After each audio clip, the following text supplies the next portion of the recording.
no nos metas en tentación, mas líbranos del mal. Recuerde que literalmente significa líbranos del maligno, porque tuyo es el reino, y el poder, y la gloria, por todos los siglos. Amén. Estamos en una batalla, una pelea a muerte con el reino de maldad. Existe una conspiración contra el reino de Dios. Existe un reino de tinieblas y otro de luz. Un reinado por el terror y el otro por el amor. Existe el reino de la muerte y el reino de la vida. Existe el reino de Satanás y el reino de nuestro Dios y su Cristo, el Señor Jesús. Y usted necesita escoger cuidadosamente de parte de quién está. Por favor, busque en el Antiguo Testamento el libro de Ezequiel. Deseo que estudiemos uno de los pasajes más asombrosos de toda la Biblia. Ezequiel 28, versículos del 12 al 19. Hijo de hombre, levanta endecha sobre el rey de Tiro y dile, así ha dicho Jehová el Señor. Tú eras el sello de la perfección, lleno de sabiduría y acabado de hermosura.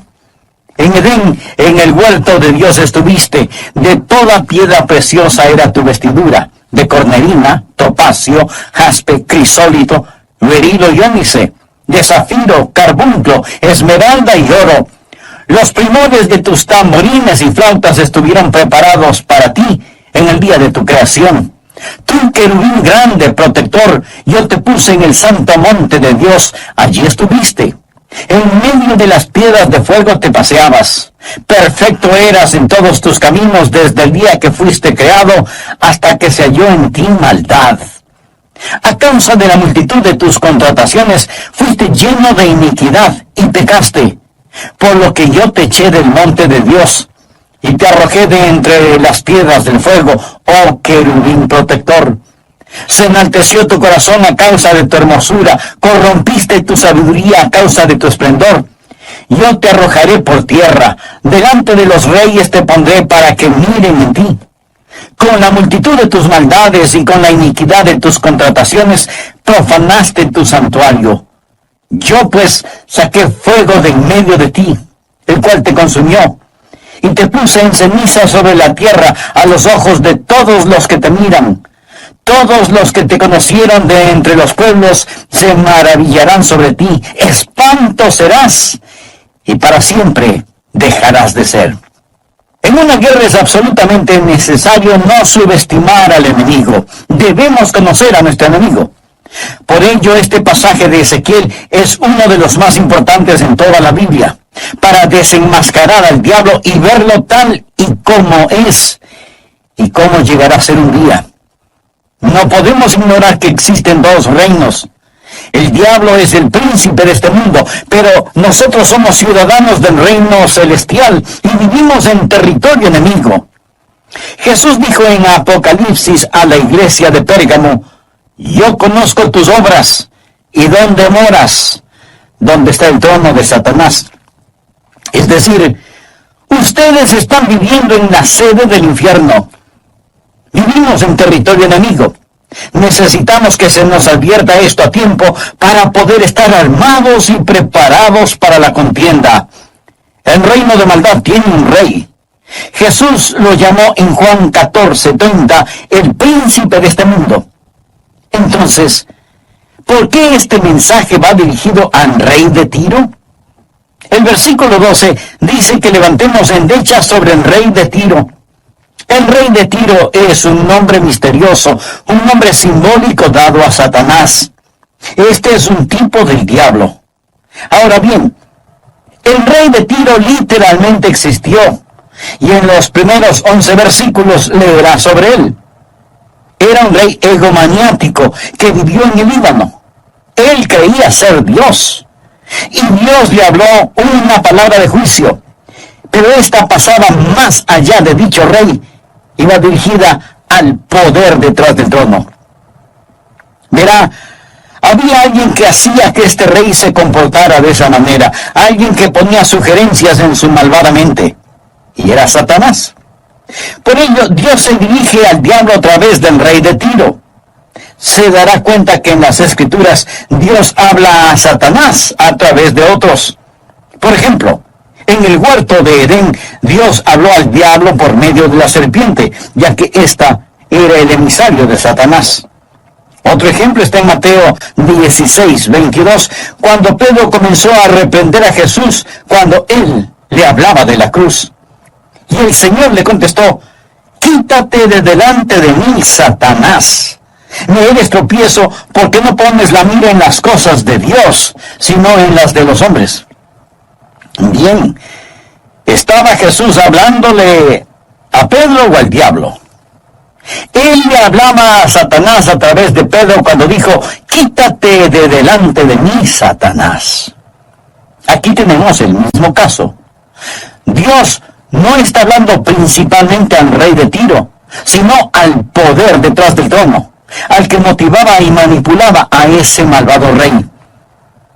Pablo nos advierte: no ignoremos sus maquinaciones. Pero creo que existen aquellos que viven actualmente saturados de ignorancia en lo que concierne al diablo, nuestro enemigo. Hoy intentaré responder a 4 preguntas vitales. La primera pregunta trata con la creación del diablo. ¿Creó Dios un diablo? Y si Dios no lo creó, ¿de dónde salió? Porque antes que Dios no existe nada. La segunda pregunta trata con su corrupción. ¿Qué corrompió al diablo? ¿Cómo llegó Satanás a ser el diablo? La tercera pregunta trata con su continuación. ¿Por qué Dios no hace algo al respecto? ¿Por qué Dios no lo acaba, no lo erradica? ¿Por qué permite que continúe haciendo de las suyas? La cuarta pregunta trata con su condenación. ¿Qué le va a suceder al diablo? ¿Cuál es su destino? ¿Cómo y dónde acabará su carrera? Es necesario que comprenda todo esto a fin de que pueda ver el cuadro completo. Dios, por medio del profeta Ezequiel, nos da un vislumbre del reino de las tinieblas. Y oro que Dios remueva el velo satánico de su mente y sus ojos, y que el Espíritu Santo le dé conocimiento espiritual sobre el reino del maligno, para que finalmente vea la victoria que tenemos en el Señor Jesucristo. La primera pregunta trata con la creación del diablo. ¿Creó Dios a un diablo? Bien, por favor, comencemos a leer nuevamente en el versículo 12. Hijo de hombre, levanta endecha sobre el rey de Tiro y dile: así ha dicho Jehová el Señor, tú eras el sello de la perfección. Subraye las palabras de la perfección. Lleno de sabiduría y acabado de hermosura. En Edén, en el huerto de Dios estuviste. De toda piedra preciosa era tu vestidura, de cornerina, topacio, jaspe, crisólito, berilo y ónice, de zafiro, carbunclo, esmeralda y oro. Los primores de tus tamborines y flautas estuvieron preparados para ti en el día de tu creación. Subraye lo siguiente: en el día de tu creación. Tú, querubín grande, protector, yo te puse en el santo monte de Dios, allí estuviste. En medio de las piedras de fuego te paseabas. Perfecto eras en todos tus caminos desde el día que fuiste creado. Note otra vez: el día que fuiste creado, hasta que se halló en ti maldad. Dios creó a una criatura. Isaías nos cuenta que su nombre era Lucero, que significa hijo de la mañana. Esta criatura sobrepasaba en belleza y era superior en sabiduría. Dice: tú eras el sello de la perfección. De hecho, tenía cualidades musicales. Mire el versículo 13. Los primores de tus tamborines y flautas estuvieron preparados para ti en el día de tu creación. Él era como un gran órgano sinfónico. Él hablaba como un grandioso y glorioso instrumento musical. Dios está hablando de la calidad melodiosa de su naturaleza. La Biblia también habla de sus gemas preciosas, los rubíes, diamantes y esmeraldas. Él vivía en el reino de exquisita belleza mineral, muy parecido al reino en el cual vamos a vivir un día. Anticipamos con gozo ir a un lugar que tiene paredes de jaspe, puertas de perlas, calles de oro. Ese lugar habla de la gloria y el paraíso de Dios. Y en el versículo 14 habla del santo monte de Dios. Tú, querubín grande, protector, yo te puse en el santo monte de Dios. Allí estuviste. En el Antiguo Testamento, cuando se habla del santo monte de Dios, en este sentido habla del gobierno de Dios.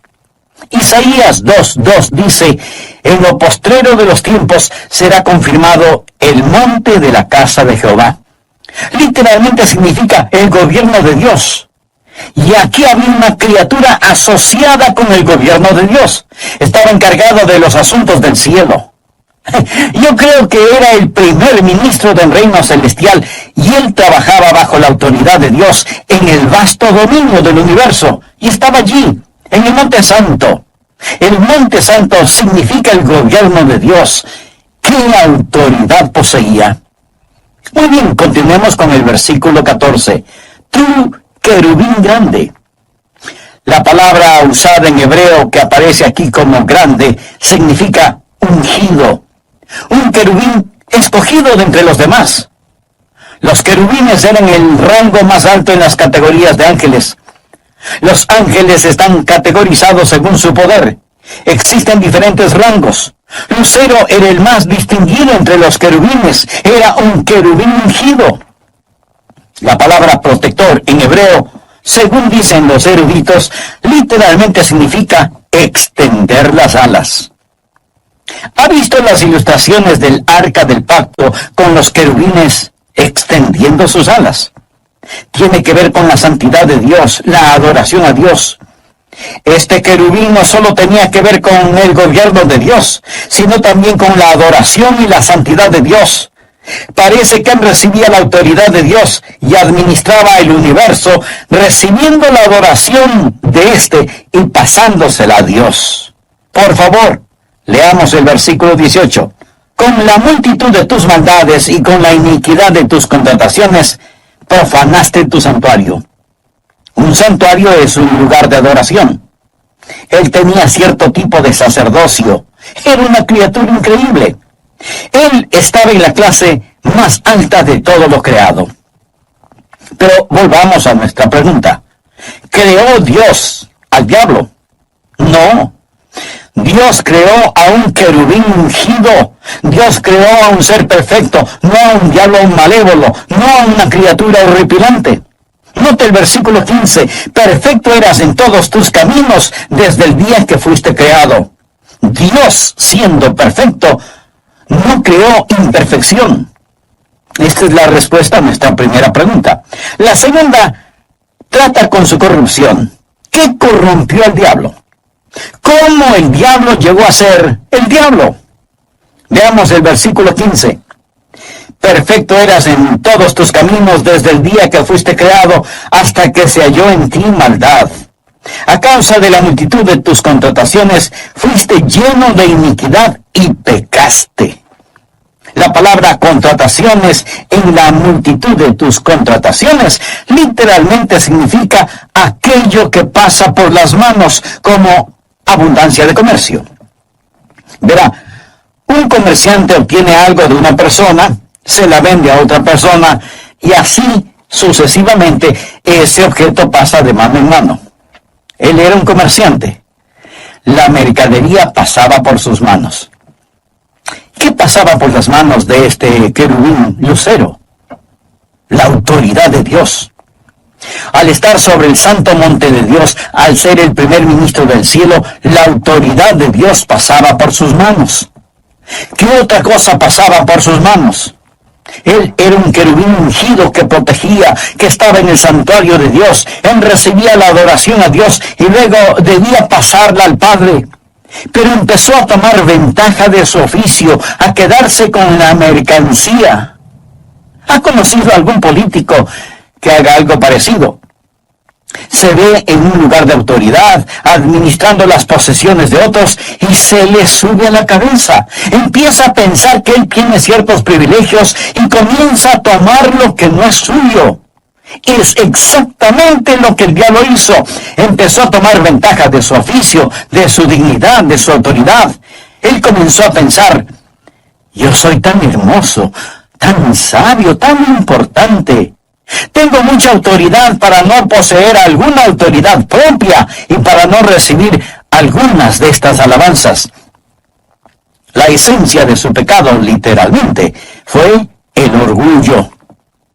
Cuando Pablo le dijo a Timoteo cuáles eran los requerimientos para ser un pastor, leemos en 1 Timoteo 3:6 que el pastor no debe ser un neófito, es decir, no debe ser un novato, un recién convertido, alguien sin experiencia.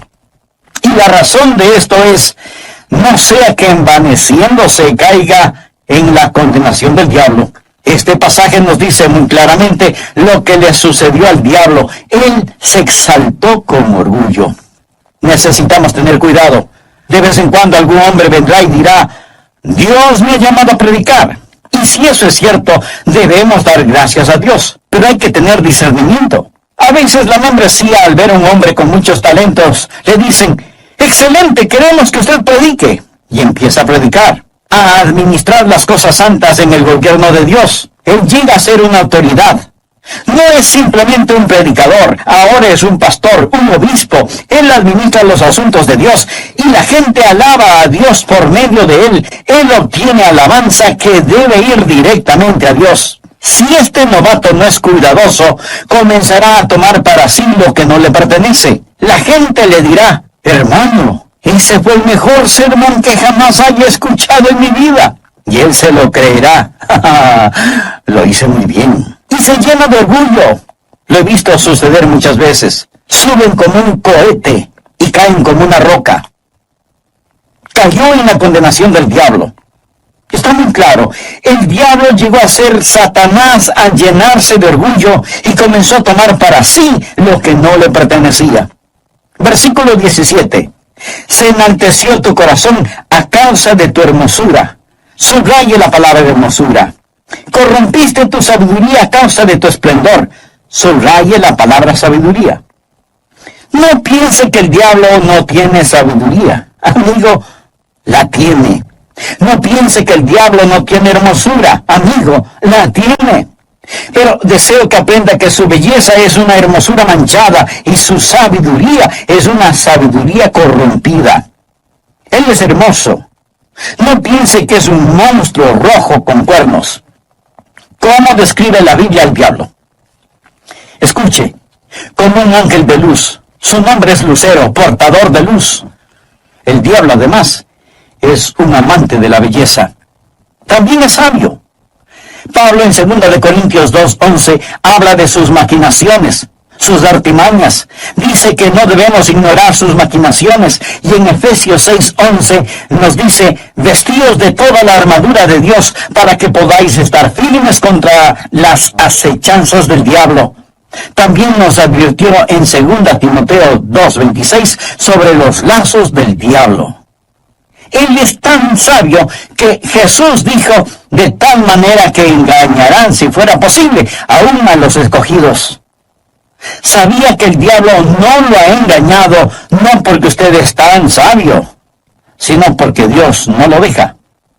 Agradézcaselo a Dios.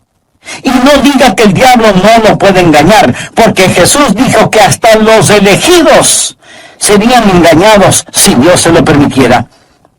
Su belleza permanece, pero es una hermosura manchada, defectuosa. Su sabiduría permanece, pero es una sabiduría corrompida. El diablo es brillantemente estúpido y horripilantemente hermoso. Mire cuán estúpido es Satanás, que cree literalmente que puede destronar a Dios, porque su sabiduría está corrompida y su hermosura manchada, y el orgullo causó todo esto. Voy a detenerme en este punto para preguntarle, amigo, ¿mantiene usted una actitud orgullosa delante de Dios? Eso es sumamente peligroso. Más bien con humildad, acérquese a Dios. Reconozca que usted es pecador.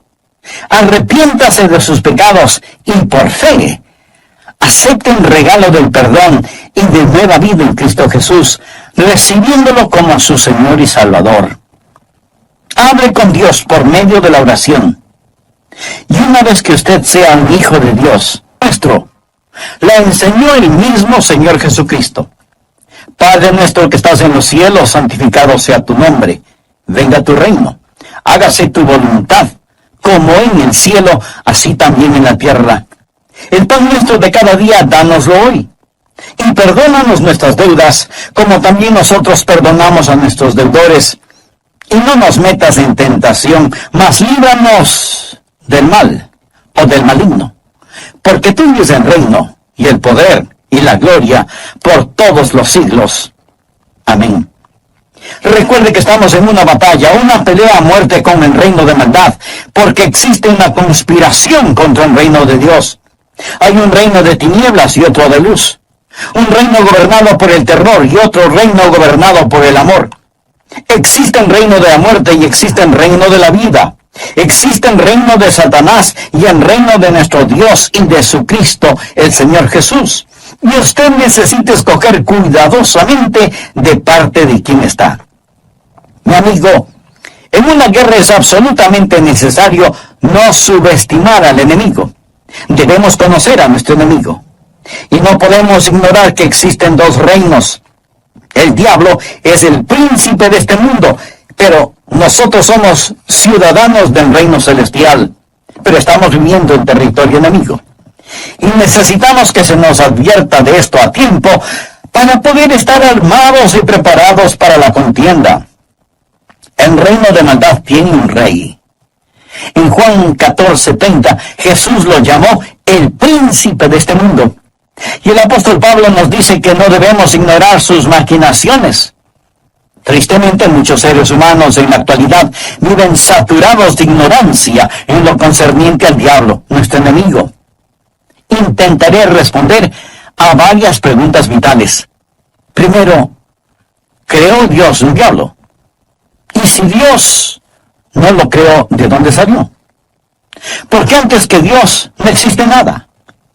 Bien, no debemos olvidar que Dios creó una criatura. El profeta Isaías nos cuenta que su nombre era Lucero, hijo de la mañana. Esta criatura sobrepasaba en belleza a todas las demás y era superior en sabiduría. En Ezequiel 28:12 dice, tú eras el sello de la perfección. La Biblia también habla de sus gemas preciosas, rubíes, diamantes, esmeraldas. Él vivía en un reino de exquisita belleza mineral, muy parecido al reino en el cual vamos a vivir un día. Y anticipamos con gozo ir a un lugar que tiene paredes de jaspe, puertas de perlas, calles de oro. Este lugar habla de la gloria y el paraíso de Dios. Ezequiel 28:14 habla del santo monte de Dios. Tú, querubín grande, protector, yo te puse en el santo monte de Dios. Allí estuviste. ¿Creó Dios al diablo? No. Dios creó a un querubín ungido. Dios creó a un ser perfecto, no a un diablo malévolo y horripilante. Dios, siendo perfecto, no creó imperfección. Segundo, ¿qué corrompió al diablo? ¿Cómo el diablo llegó a ser diablo? Leamos Ezequiel 28:15. Perfecto eras en todos tus caminos desde el día que fuiste creado hasta que se halló en ti maldad. A causa de la multitud de tus contrataciones fuiste lleno de iniquidad y pecaste. La palabra contrataciones literalmente significa aquello que pasa por las manos. ¿Qué pasaba por las manos de este querubín, Lucero? La autoridad de Dios. Al estar sobre el santo monte de Dios, al ser el primer ministro del cielo, la autoridad de Dios pasaba por sus manos. Él era un querubín ungido que protegía, que estaba en el santuario de Dios. Él recibía la adoración a Dios y luego debía pasarla al Padre. Pero empezó a tomar ventaja de su oficio. Empezó a pensar que él debería tener ciertos privilegios y comenzó a tomar lo que no le pertenecía. Ha conocido algunos políticos que hacen exactamente lo mismo. Llegan a puestos de poder y se creen tan importantes que esperan beneficiarse de todos los privilegios que puedan conseguir y recibir la pleitesía y la alabanza de todos. Su puesto de autoridad se le subió a la cabeza y empezó a pensar: yo soy tan hermoso, tan sabio, tan importante, tengo mucha autoridad para no poseer alguna autoridad propia y para no recibir algunas de estas alabanzas dirigidas a Dios. La esencia de su pecado literalmente fue su orgullo. Cuando Pablo le dijo a Timoteo cuáles eran los requisitos para ser un pastor, le dijo que no debe ser un neófito, es decir, no debe ser un novato, un recién convertido, alguien sin experiencia. La razón, no sea que envaneciéndose caiga en la condenación del diablo. ¿Cómo describe la Biblia al diablo? Lo describe como un ángel de luz. Su nombre mismo, Lucero, significa portador de luz. El diablo también es amante de la belleza y además es sabio. Tanto que Jesús dijo, de tal manera que engañará, si fuere posible, aún a los escogidos. ¿Sabía que el diablo no lo ha engañado, no porque usted sea supervisto, sino porque Dios no le deja? Agradézcaselo a Dios. Y no diga que el diablo no le puede engañar, porque Jesús dijo que hasta a los elegidos engañaría si Dios se lo permitiera. En 2 Corintios 2:11 leemos, alguna sobre vosotros, pues no ignoramos sus maquinaciones. Y en Efesios 6:11 se nos dice, vestíos de toda la armadura de Dios para que podáis estar firmes contra las acechanzas del diablo. El orgullo convirtió a Lucero, el portador de luz, en Satanás, el portador de las tinieblas. Piense por un momento en cuán terrible es el orgullo que causó que el rey de Tiro dijera, seré como Dios. Fue lo que causó que Eva desobedeciera a Dios y comiera de la fruta prohibida. ¿Piensa que Eva lo hizo por un pedazo de fruta? Ella estaba en un huerto lleno de frutas. Fue el orgullo. El diablo le dijo, llegarás a ser como Dios. Porque él conoce qué motivación tan poderosa es el orgullo. El orgullo es algo terrible. Permítame preguntarle, ¿ha discutido con su cónyuge? Jóvenes, ¿discuten ustedes con sus padres? ¿Alguna vez ha estado en una contienda dentro de una iglesia? La Biblia dice, ciertamente la soberbia, o sea, el orgullo, concebirá contienda, solo por el orgullo. Si no hubiese habido orgullo, no habría un diablo, y Adán y Eva no habrían pecado en el huerto del Edén. Amigo, si no hubiera orgullo en su corazón, nunca habría necesitado salvarse. Estamos llenos de orgullo. Proverbios menciona las cosas que Dios odia. 6 cosas aborrece Jehová, y aún 7 abomina su alma. Los ojos al tirar no es andar todos cabizbajos, no es pensar mal o pobremente de sí mismo. Usted ha sido creado a la imagen de Dios. La humildad no es pensar en sí mismo, es pensar en Dios. La humildad es aceptar lo que Dios dice acerca de usted. La gracia de Dios enaltece a la persona sin que se le suba a la cabeza. La gracia de Dios humilla al hombre sin degradarlo para que él pueda decir, yo soy lo que soy por la gracia de Dios.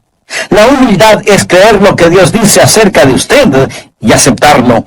Los antiguos predicadores solían decir, no hay nada que lo ponga más lejos del alcance de Satanás que la humildad genuina, y nada lo hará que se parezca más al diablo que el orgullo. La Biblia dice en Filipenses 2, versos del 5 al 8, haya pues en vosotros este sentir que hubo también en Cristo Jesús, el cual, siendo en forma de Dios, no estimó el ser igual a Dios como cosa que aferrarse, sino que se despojó a sí mismo, tomando forma de siervo, hecho semejante a los hombres, y estando en la condición de hombre, se humilló a sí mismo, haciéndose obediente hasta la muerte, y muerte de cruz. El diablo fue creado en perfección. El diablo se corrompió por el orgullo. Tercero, ¿por qué Dios permite que el diablo continúe haciendo de las suyas? ¿Por qué Dios no lo acaba, lo erradica, no termina con el diablo una vez por todas? ¿Por qué Dios no hace algo al respecto? Bueno, veamos, por favor, Ezequiel versículo 16. A causa de la multitud de tus contrataciones fuiste lleno de iniquidad y pecaste, por lo que yo te eché del monte de Dios. Lo primero que hace Dios con el diablo es echarlo de la posición de autoridad que tenía en el cielo. Pecaste por lo que yo te eché del monte de Dios y te arrojé de entre las piedras del fuego, oh querubín protector. Las piedras del fuego aquí se refieren al área alrededor el trono de Dios. Se enalteció tu corazón a causa de tu hermosura, corrompiste tu sabiduría a causa de tu esplendor, yo te arrojaré por tierra. Dios echó a Satanás del cielo y ahora él es el príncipe de las potestades del aire, el Dios de este siglo. Pero ¿por qué Dios no lo acaba? Porque Dios tiene un plan mayor, uno mejor, y tiene que ver con nuestra redención y salvación. Dios no va a destruir al diablo con el poder inherentemente suyo. Dios lo va a destruir por medio del poder que Él pone en usted y en mí. Verá, el diablo nos odia. El diablo nos ve como usurpadores. Nos ve como el reino de sacerdotes de Dios, adorándole y glorificándole. Dios en su infinita sabiduría da a sus hijos el poder para vencer al diablo por medio de la muerte de Jesucristo sobre la cruz. Dios no destruye a Satanás, sino todo lo contrario, pone a su propio Hijo en la cruz. El pasaje clave es Hebreos 2, versículo 14. Por cuanto los hijos participaron de carne y sangre, habla de los seres humanos, somos de carne y sangre. Él también participó de lo mismo, es decir, que porque somos de carne y sangre, Jesús se hizo hombre, para destruir por medio de la muerte al que tenía el imperio de la muerte, esto es, al diablo. Cuando Jesús iba a la cruz dijo, ahora el príncipe de este mundo será echado fuera. El diablo fue derrotado con la muerte de Jesucristo. Pero la palabra destruir en el idioma griego no significa exterminar, sino que significa literalmente quedar inutilizado. Y por medio de la muerte de Cristo, el diablo ha quedado inutilizado. Y Él no quiere que usted lo sepa. Ha sido despojado de su autoridad y echado del cielo. Y la única forma por medio de la cual puede trabajar es por medio de la decepción, el engaño, la mentira, porque no tiene más autoridad. Por medio del engaño oprime a la gente, Él ciega a la gente, Él abofetea a la gente, Él continúa su reinado de terror, subversión, perversión y desviación. Él quiere dividir, deprimir, destruir, oprimir y poseer. El pecado y sufrimiento de Satanás son una trinidad inseparable de terror. Él escoge a los que no saben la verdad o la rehúsan para que lleven a cabo su sucio trabajo. Y Dios permite que continúe para...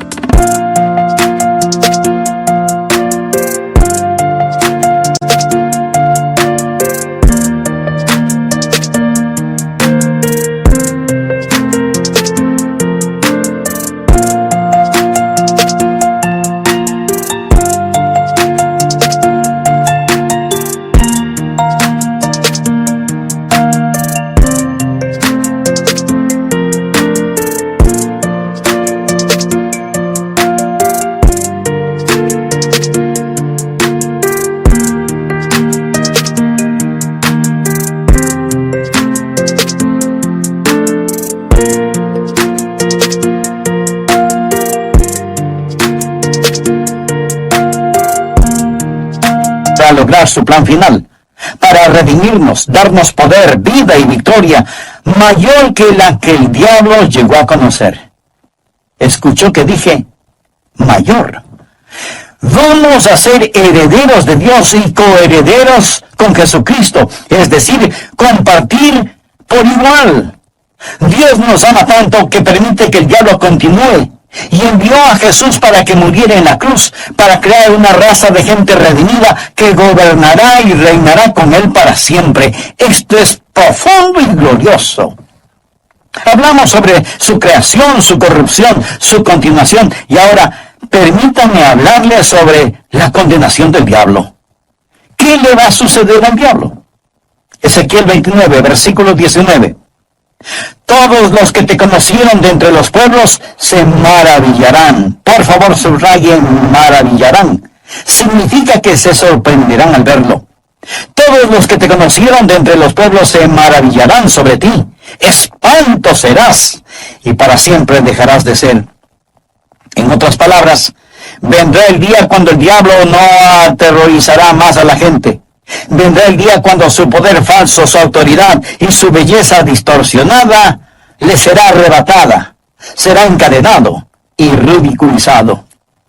Ahora, por favor, busque Isaías capítulo 14, verso 14, en donde el diablo dice: sobre las alturas de las nubes subiré y seré semejante al Altísimo.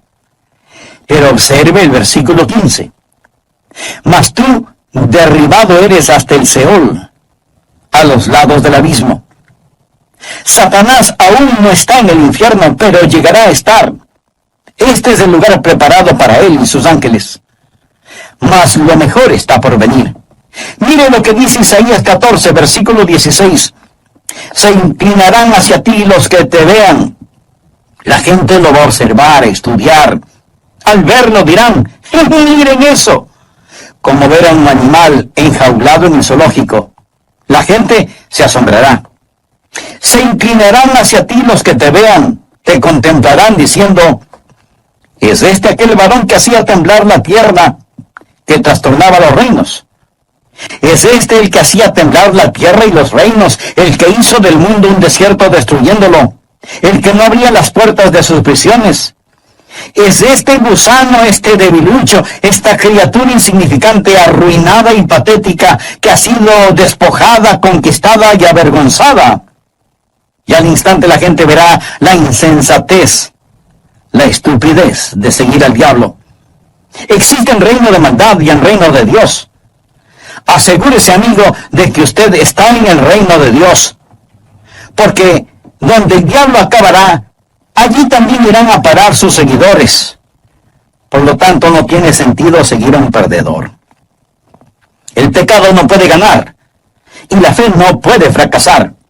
Esta es la razón por la cual Jesucristo nos enseñó a orar: líbranos del mal, porque tuyo es el reino y el poder y la gloria por todos los siglos. Amén. El Padre está en control. El pecado no puede ganar y la fe no puede fracasar. Paga servir a Jesús. Paga cada día y cada paso del camino. Aunque el sendero a la gloria pueda parecer a veces difícil, paga servir a Jesús. ¿Es usted salvo? Cristo dijo en Mateo 12:30, el que no es conmigo, contra mí es. Existen dos reinos, el de maldad y el de Dios.